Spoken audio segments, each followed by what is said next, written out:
Computer science videos here today to show you guys in this tutorial how to trim a video using QuickTime Player on a Mac.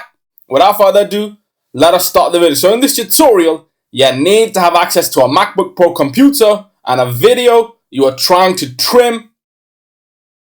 So now we can go all the way down to the dock, go to Launchpad, search for QuickTime Player.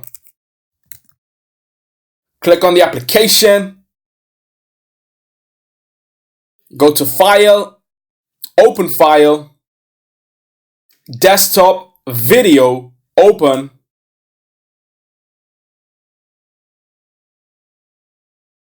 The video is nearly 2 minutes long.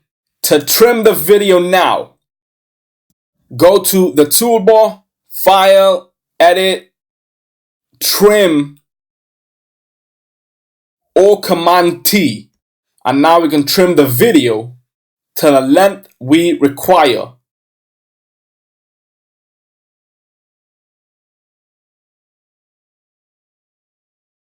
Trim, and now we have a 1 minute video. Command S to save.